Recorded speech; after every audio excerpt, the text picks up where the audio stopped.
Hi, I'm Belle Holder for UNCTAD Conversations in Barbados. Today, we're in the Warrens area in St. Michael. And over the last 20 years, Warrens has really developed into a hub of activity with high-rise office buildings and government offices, shopping centers, and eateries. It really has become a city outside of the city.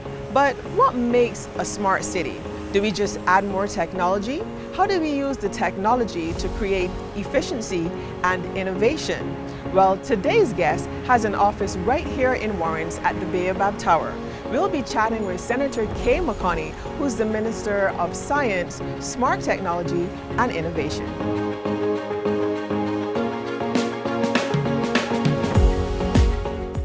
Interestingly enough, we're here in the Warrens area where your office is also located. And, we talk about the buzz and the hub that Warrens has become. And it really has become in a city, like a little city onto its own. So when we talk about a smart city, what does that really mean? I want Bajans to understand what a smart city would mean. I think when we think about a smart city, we think of what are the experiences that we have in that city right now. And how do we then use the technologies that are available to enable us to enhance that experience? Whether that experience is going to be shopping, whether that experience is how we park, whether that experience is how we know about the sights and the scenes that are in that area, and how do we use technology to provide information and boost that. There are all kinds of ways in which a city lives and breathes. And there are many ways in which technology can facilitate how we do. I'll give you a perfect example. At nights, after many people have left the city or certain parts of the city, we still have lights that are burning. Part of a smart city may very well having the kinds of technologies that allow us to have greater efficiency and save money on lights, so that when people are in the area, you have the right level of security. When they're not in the area, you still maintain security, but at a different level. When we talk about smart parking, we talk about people being able to pull up their phones and know where in the city you can go and park your car, so that you're not driving around and impacting the environment negatively, certainly because of all of the driving around. So those are just examples. When we talk about smart city, we are talking about how do we do the things that we already do in the city, but how do we use technology to enable us to have a better experience, to help us to save money, to help us to save time, and to help us to be able to have a far more enhanced experience. Because I know often when people think about technological development, they're just thinking we need more technology, and don't put enough emphasis on, but how are you using that technology? How is that technology making our lives better? I think that COVID-19 has forced us to look at technology, and let's start with something as simple as online school for our children. And that really brought to the fore where maybe some of our deficiencies are. Something as simple as making sure we have enough devices for every single child on the island. But then you need a device and you need access. What is being done, because we're in this online school environment, which is for the safety of our children and our teachers, what is being done to make sure that every child has the opportunity for accessibility? Now, I know that much of that work, and it has been very deliberate, it has been very considered work, is being done by the Ministry of Education, Technological and Vocational Training. And that is headed by our Minister, Ms. Santia Bradshaw. And so that organization has certainly taken this challenge up, and they have been seeking to address that challenge on many different levels. And you are absolutely right. You have the connectivity. Do you live in an area where there's easy access to the internet? And even if you do, are you in a circumstance that allows you to afford it? And if you cannot afford it, what supports are being put there to ensure that you do not fall behind and a divide is created in education where there are those who have access to the technology, who have access to the devices, have connectivity, and who really have the support at home too, and we cannot discredit that. We need the support at home for a number of children. Just recently, I had, in fact, someone who works very closely with me. Her 5-year-old daughter is now going online for the first time as a beginner in primary school. So that was not just about, do you have the connectivity? Do you have the device?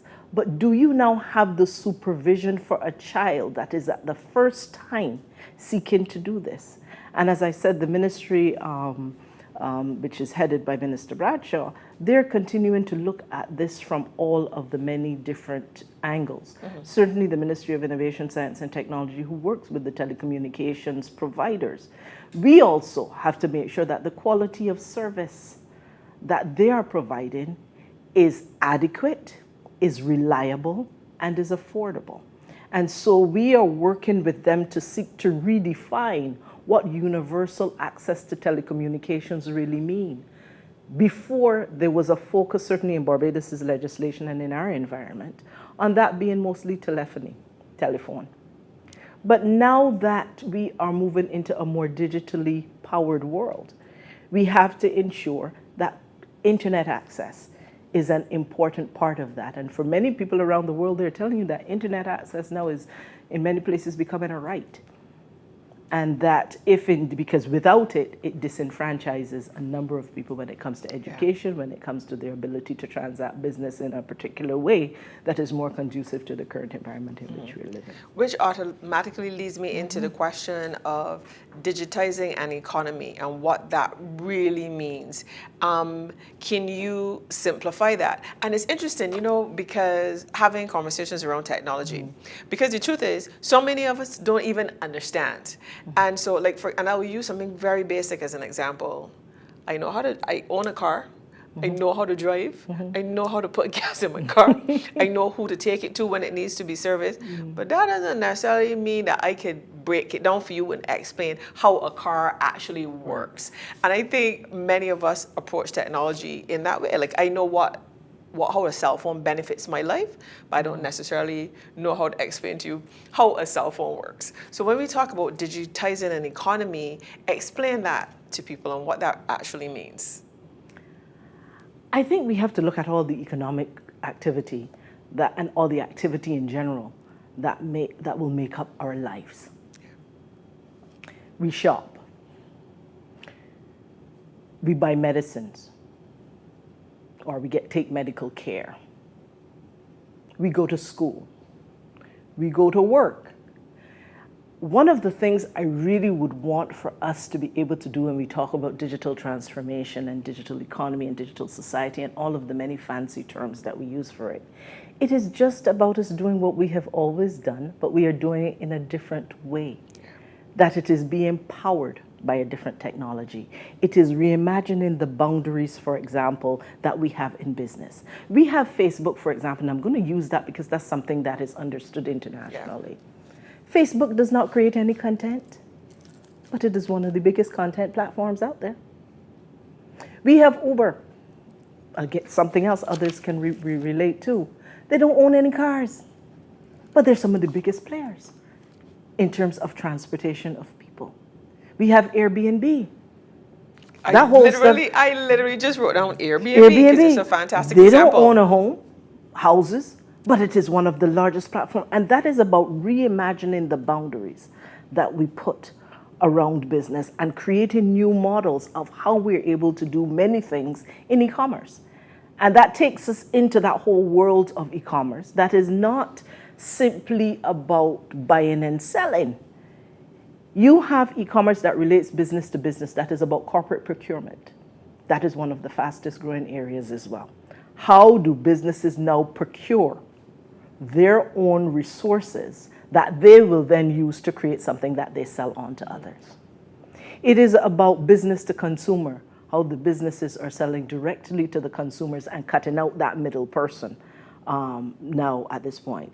It is about consumer to consumer. We have now that consumers can actually send money to each other. They don't own the money, they don't own the platform that enables the money. We can send minutes to each other. We can send points to each other. So whether you're doing business to business, business to consumer, consumer to consumer, in so many different areas, it is really about how we are going to connect people, how we are going to connect business, how we are going to connect devices, how we're going to connect data, how we're going to connect processes, and allow us to put that all together in one network to deliver the very things that we have consistently delivered. Justice being done in a very different way.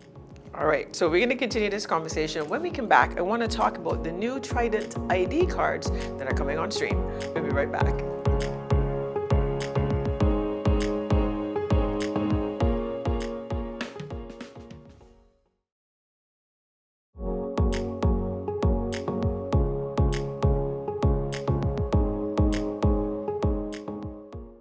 On today's UNCTAD Conversations, we're talking to Senator Kay McConney, who's the Minister of Innovation, Science, and Smart Technology.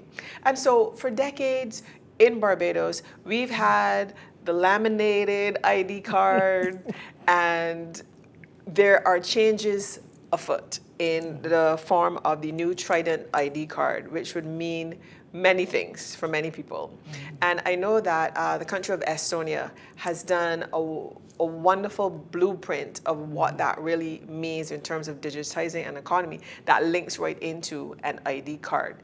Tell Barbadians about plans for the Trident ID card.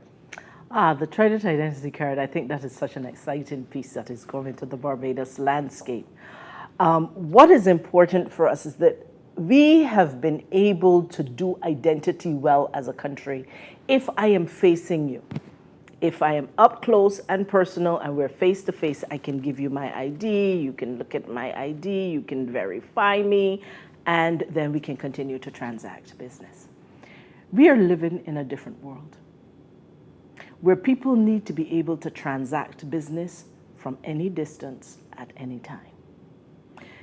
But what is important is that you need to be able to prove that Bellholder is who she says she is when she's not standing in front of you.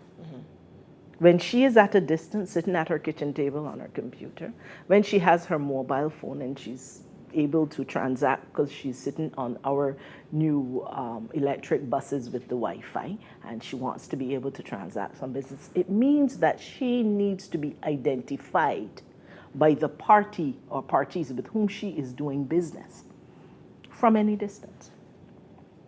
And so our digital ID allows Barbadians to use their ID in the same way they have used their current ID before.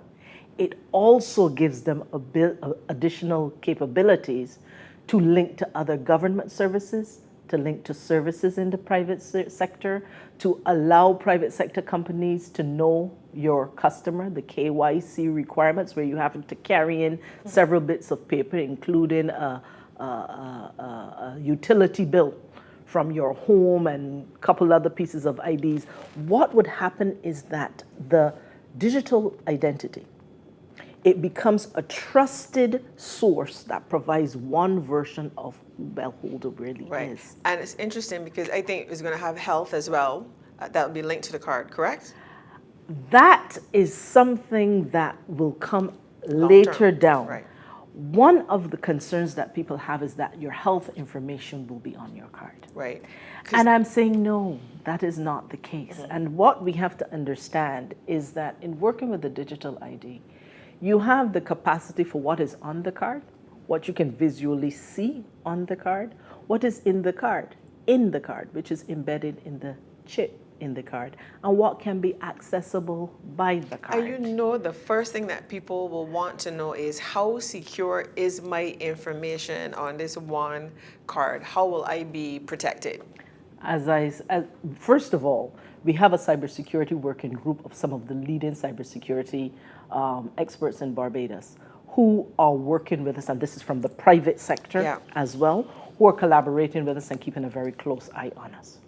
In addition, the services that we would want to provide on the card, When we want to link with international partners who will need to facilitate those services, they have international standards for security as well that ensure, and I'll give you a perfect example. One of the things that we did recently, and we had to do it, because one of the use cases for Barbados's digital ID card would be that when the time is right and we have negotiated the right relationships with internationally, it can be used as a travel card. You're talking in the absence of a passport? In the absence of a passport. So the International Civil Aviation Authority, ICAO,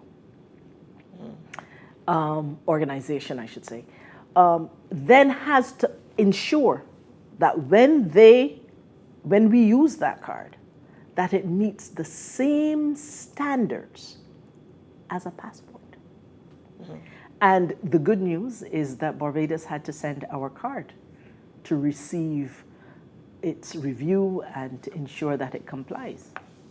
2 weeks ago, we received our card saying we have hit that security standard and we have hit all of the standards that they need for that to be a compliant card. Right.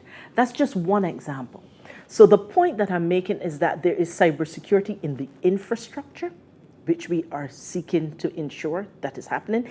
It is cybersecurity in terms, and it is the security of your data on the card. It is the governance. How do you govern data and how you manage data? And those governance frameworks are being worked out now. And in truth, it is one of the reasons why we have taken our time at this stage to get it right. It has been the standards, it has been the cybersecurity, and it is making sure that we have the technical capability in place that after we launch the card, we have the capacity as a country to be able to manage it in a way that will give trust and comfort to the people of this country. I know that one of the things that your ministry is doing is looking at young people and getting them excited about technology and innovation in the form of the Game Changers Innovation Competition. Yes. Tell us about that. Well, you know what? It is interesting that you said we're getting them interested. They're already interested. What they're doing is just looking for opportunities to plug into. And so the Game Changers was very much one of those. You may recall that this Barbados government had said that we really and truly want for our young people not just to be consumers of the technology, but also to be creators of the technology. And so the Game Changers program allows students, and we started our first group of students, 105 started, and they were at sixth form level. And they were challenged. They were allowed to come up with a concept of the kinds of games they would like to create. They were given training on how they would develop those games. Then they would be moved towards the point where those games eventually will be moved to the market. Now, we have had the competition so far. We have seen tremendous response. We have some winners from those. I'm not going to say on international.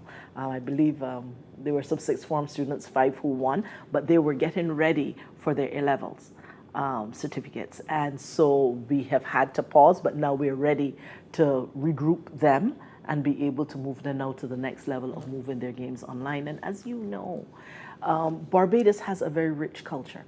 We have collaborated with the Prime Minister's office and with the Ministry of Culture in order to support these young people in this creative venture called Game Changers.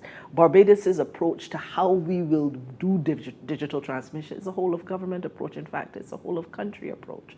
And so you will find that on many initiatives, including this one, there is a collaboration with education where many of the students came from the schools.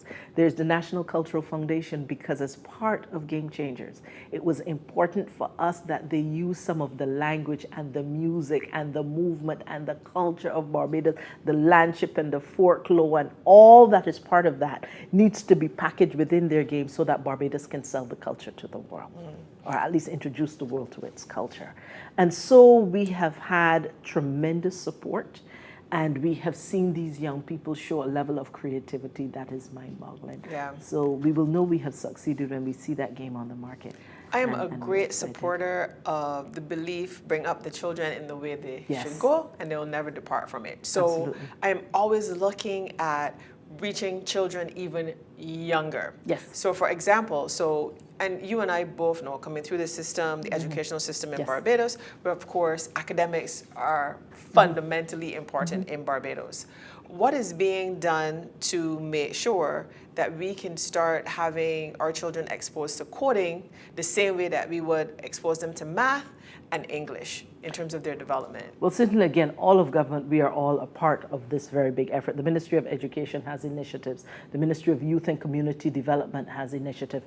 Private charities and foundations are running initiatives. Our ministry itself has been doing some work through the summer camps, online camps, in order to promote this. And so there is, and I know that 10 Habitat and others has been doing that at a different level, in fact, in terms of not just the younger ones, but also persons who are more advanced, and certainly seeking to integrate that with business. So we see coding, reading, writing, and arithmetic used to be the way in which we measured literacy. Coding is simply, in very simple terms, it is how you instruct a computer to do whatever it is you want it to do. And when you have our young people growing up in a world that is powered by machines and other types of technologies, they have to be able to create They have to be able to speak the language. They have to be able to speak the language. And coding has many different languages, just as the way you and I speak today have different languages. We have French and English and different ones that have different structures. Same way with coding. And I think that it is so critically important that this world in which they live in, they get to be creators in that world and not just consumers of what the world will give them. And in order for us to do that, we need to give them the basic literacy tools like coding to be able to find their space and truly occupy it in a way that is needed. In the minute that we have left, what other details you'd like to add about the work of your ministry and goals for Barbados? You know, certainly we have to make sure that it is not just government that is doing what it has to do. It has to be the private sector. It has to be all of country that is a part of this. And I'm excited by some of the initiatives that I'm seeing coming out of the private sector itself. And in fact, our ministry, we have sought to align ourselves and to partner to boost the support for the initiatives. Government, we have lived in a time when government has done a lot of the leading of what transformation should be. And our job is certainly to create an enabling environment. It is to make sure that we have the broadband that's necessary. It's make sure that we have put the legislation in place that is necessary. It is for us to make sure that we have the skills and we continue to develop the skills all across government through the various institutions. It is important that we be able to create the work environments and the school environments and all the different types of environments that will allow people to thrive in a digital world. And so if you ask me what is the final thing I want to say, is that when we say that we're all in this together, it is more than words. It is very real, because as you know, we are only as fast as the slowest one of us. And if Barbados is to position itself to be world-class and to be a true player within this digital world powered by digital, we have to ensure that it is not just our children, but it's our adults, that it is not just our primary schools, but it's our secondary and tertiary educations that are preparing people for the world in there, to make sure that government, we're reskilling and upskilling our people to be able to manage the situations that will become a part of e-governance and e-services. Thank you so much, Minister McConney. Thank you so much for taking the time to chat with us. Thank you. Thanks a lot.